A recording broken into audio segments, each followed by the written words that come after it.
Quando a gente fala sobre força mental, tem muita coisa que é mal interpretada, né. E eu dei aí um spoilerzinho hoje, quando eu gravei lá no grupo, né. Gente que diz que quem tem depressão porque tem a mente fraca, que esse pessoal que tem síndrome do pânico é porque não tem fé, isso é uma besteira sem tamanho. As doenças mentais e emocionais, elas existem porque o cérebro é um órgão que também tem problemas. Coração dá defeito, estômago dá defeito, mas o cérebro não pode dar defeito? Dá defeito. Algumas doenças mentais são de origem patológicas, outras foram desenvolvidas, e as doenças de origem emocional estão aí, né? O Brasil tendo destaque como sendo um dos maiores países com pessoas ansiosas no mundo, né? A gente tem um índice muito alto de pessoas ansiosas. Então, hoje, ao falar sobre força mental, eu vou confrontar muito vocês. Eu peço que vocês tenham papel e caneta. Eu não esqueci do exercício que eu desafiei a turma a fazer meditação, apesar de eu não estar lendo o chat agora. Quem fez meditação durante a semana, conta aí no chat como é que foi a sua experiência, porque depois eu leio tudo. Depois da aula eu leio tudo. Eu baixo o chat e vou ler o que todos vocês escreveram. Então, presta atenção nessa imagem aí, né.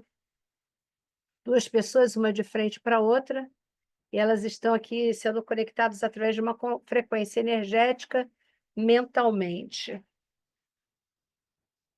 que é força mental? Então, quando a gente pergunta o que é força mental, muita gente imagina um monte de coisa que não é. Então, não é que as pessoas sejam divididas entre as mentalmente fortes e fracas. Já começa aqui desmistificando. Ah, fulano é forte mentalmente, ciclano é fraco mentalmente. Não é dessa forma. Todos temos algum grau de força mental, mas sempre há como melhorar. Então, às vezes, o fulano, ele está mais atento às suas emoções, aos seus sentimentos, a como ele se sente, e em função dessa atenção que ele dá a si mesmo, ele tem uma força mental mais desenvolvida, mas não significa que o outro, se por acaso tiver o mesmo tipo de comportamento, também não vai apresentar uma força mental desenvolvida.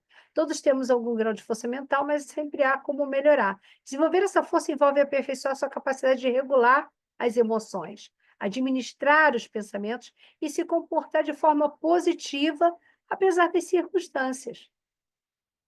Então, a despeito das circunstâncias, das pessoas, do que está acontecendo na sua vida, uma pessoa mentalmente forte, ela se mantém equilibrada. Uma pessoa mentalmente forte foge de pensamentos negativos.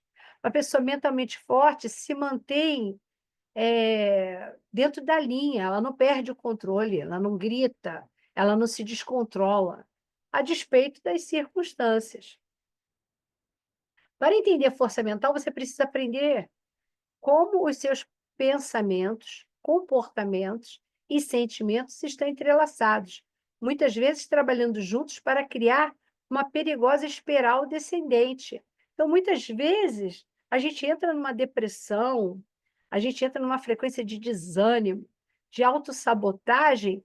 Por quê? Porque a gente cai nas armadilhas que foram geradas pelos pensamentos negativos e vai trazer comportamentos muito frágeis, e esses sentimentos de inadequação, esse sentimento de incapacidade, esse sentimento de que eu não consigo, eu não posso, eu não mereço, esses sentimentos, eles vão fazendo com que a gente vá cada vez mais caindo a nossa frequência, caindo o nosso desempenho, e com isso as coisas que estavam ruins ficam ainda piores.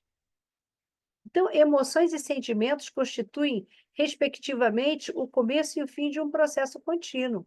Isso não acaba nunca. São milhares de pensamentos todos os dias que vão gerar sentimentos. Então, e as emoções, ela tem uma característica diferente. Emoção está muito relacionada à reação, né? Um, por exemplo, um barulho de um acidente de carro muito alto. Você já sai preocupado. Nossa, será que alguém se machucou? Será que aconteceu algum problema? E você já sai com aquela expectativa. Se você ouve duas pessoas brigando, gritando uma com a outra, né? E tem coisas que acontecem de quase que de forma involuntária, você não tem controle. Por exemplo, você fica envergonhado, você fica vermelho. Se você está muito um nível de ansiedade muito alto, você fica trêmulo. Está com raiva de alguém, você quer agredir. Você está pronto, você está com medo, você está pronto para fugir. As pernas se tornam mais velozes, né? Então, emoção é assim, sentimento não. Sentimento, por que que eu estou com raiva? Por que que eu estou triste? Por que que eu estou tão entediada? Isso é sentimento. Você vai pensar e você vai encontrar o motivo, aquele gatilho que levou você a se sentir daquela maneira. E, consequentemente, quando você presta atenção naquilo que você sente, você pode mudar o seu comportamento. As emoções são públicas, os sentimentos são privados.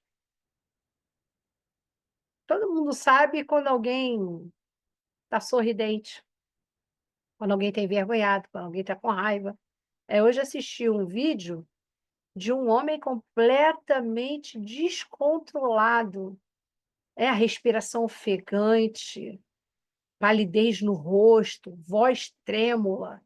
Então, eu estava observando como o corpo dele estava ali reagindo àquelas emoções que ele estava sentindo. É uma coisa pública.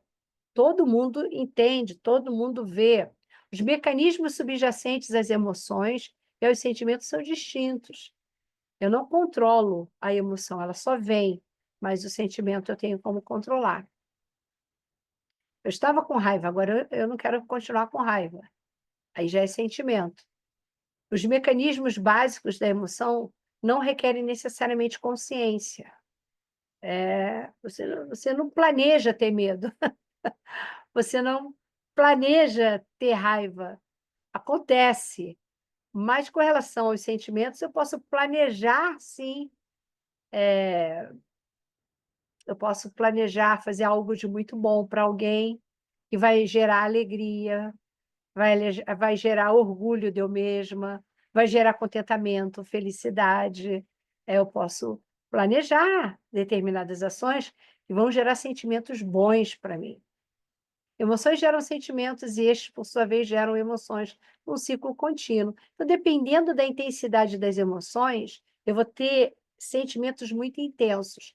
E se eu não presto atenção nisso, se eu não me dou conta do como eu estou me sentindo, é a hora que isso vai gerar novamente uma emoção.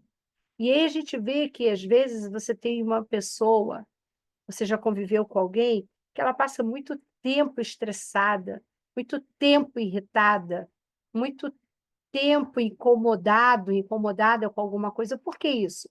Porque a emoção veio, virou um sentimento, que virou emoção de novo, e a pessoa fica naquele looping de inconsciência.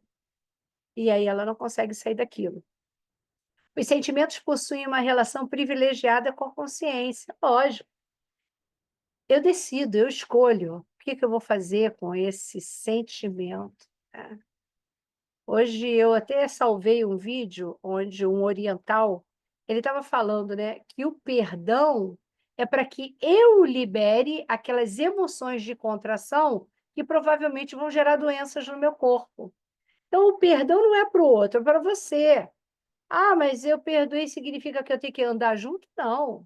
Significa que eu tenho que estar de beijinho e abraço? Também não.